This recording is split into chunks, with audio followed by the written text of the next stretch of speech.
Welcome to Headstones and Microphones, where we use AI to step into the past through a researched, first-person simulation of history's most interesting people. I am your host, Calvin. While we've added some creative storytelling, our goal is to inspire your own study of these fascinating lives. Now let's meet our guest. Today we are joined by one of the most influential voices in music and culture, a poet, an actor, and a revolutionary. Welcome to the show. For those who may somehow not know who are you? Thank you so much for having me, man. It is a blessing to be back in the mix and sharing my heart again. My name is Tupac Shakur, but most people just know me as Tupac or Machiavelli. I'm a soul that tried to use words to paint the reality of what we were seeing in the streets, the struggle, the beauty, and the hope. It's truly an honor. Let's take it back to the very beginning. When and where were you born? I was born on June 16th, 1971, right in the heart of East Harlem, New York. And what was your given name at birth? My mother originally named me Lassane Parrish Crooks. That's a name a lot of people might not recognize. Is there a story behind your name changing to Tupac? Definitely. My mother, Afeni Shakur, wanted me to have a name that carried weight and history.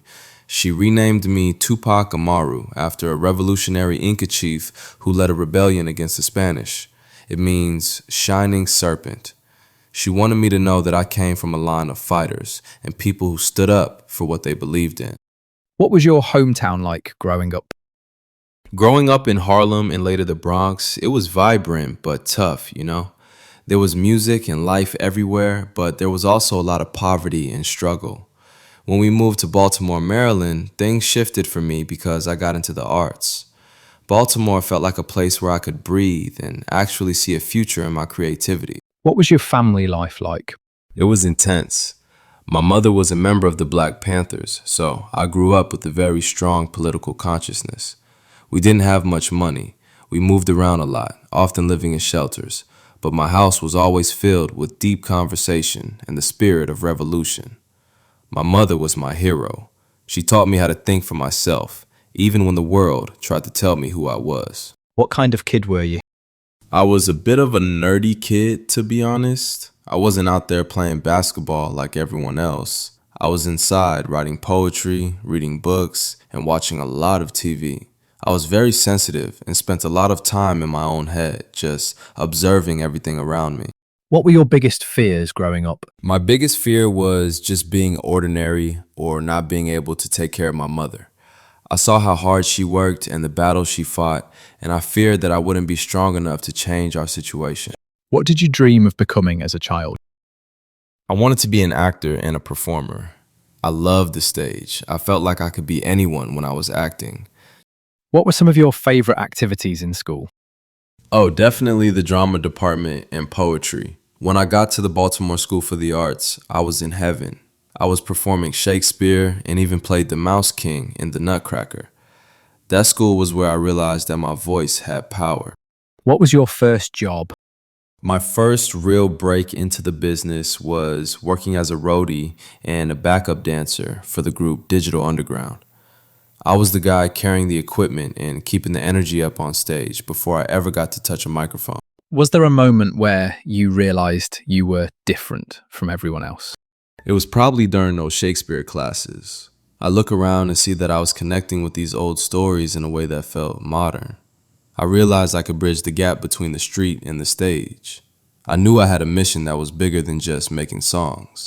What's a decision that changed everything for you, but felt small at the time? Joining Layla Steinberg's poetry class when I moved to California. It seemed like just another way to pass the time, but she became my first manager and really pushed me to take my music seriously. That one class set the whole domino effect in motion. What was your biggest break? Getting my verse on the Digital Underground track Same Song. That was the first time the world really heard me. After that, everything moved so fast. What were your biggest struggles before success? Just the basic stuff. Hunger, not knowing where we were going to sleep, and feeling like no one was listening. Dealing with the law was a constant shadow too, even before the fame. Did you ever consider quitting? Never. I felt like if I quit, I was letting down everyone who didn't have a voice. I had too much to say to ever stay quiet. Were there any specific daily habits or routines that you feel are essential to your success? I was a workhorse. I would stay in the studio for days, recording 3 or 4 songs a night. My routine was basically write, record, repeat. I felt like I was in a race against time, so I never wanted to waste a second. I also made sure to keep reading. You can't put out good words if you aren't taking in knowledge. What job would you have had if fame never happened? I think I would have been a teacher or maybe a lawyer. Something where I could fight for people and use my words to change things. What was your life like before fame? It was a lot of dreaming and a lot of struggle. I spent a lot of time on the bus, writing lyrics on napkins and notebooks, just hoping for a chance to show the world what I could do. How did relationships change after success? It gets complicated. You start to wonder who is there for you and who is there for the Tupac persona.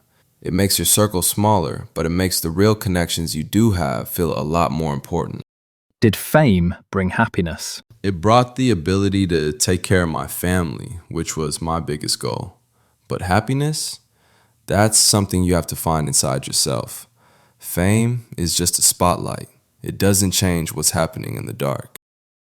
What was the downside of becoming famous? The lack of privacy and the way people try to box you in. Everyone wants a piece of you, and everyone thinks they know your story better than you do. It can be very lonely in the middle of a crowd. What misconceptions did people have about you? People thought I was just this angry, violent guy. They didn't see the kid who loved Shakespeare or the man who wanted to start programs for the youth. They saw the thug life tattoo, but didn't understand the philosophy behind it, that it was about the underdog rising up. What's something people misunderstood about your life? That everything I did was for a reaction. Most of what I did was because I felt it in my soul. I was a very emotional person, and I led with my heart, even when it got me into trouble.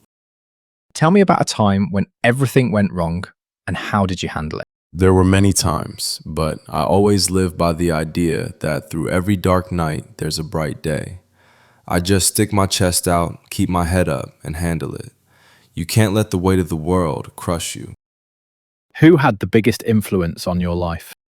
My mother, Afeni, without a doubt. She was the one who gave me my mind and my spirit. What were you working on in your career before you passed away? I was recording music constantly. I had so much material in the vault. I was also getting deeper into acting and looking at scripts that would challenge me.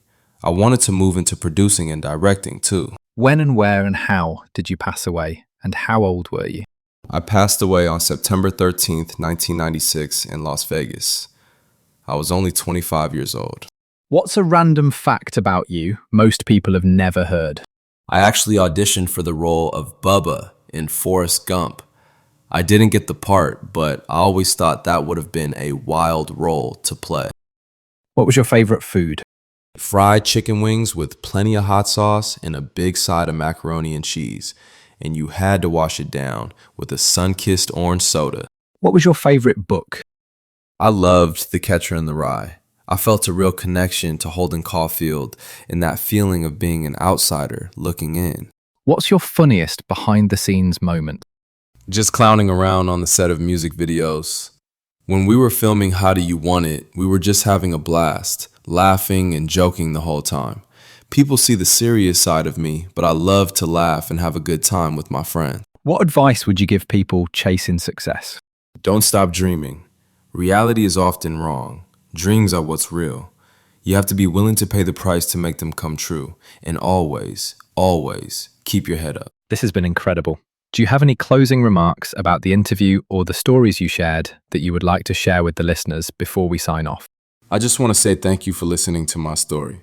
Life is short, so make sure you do as much as you can and help as many people as you can before it's your turn to leave the game.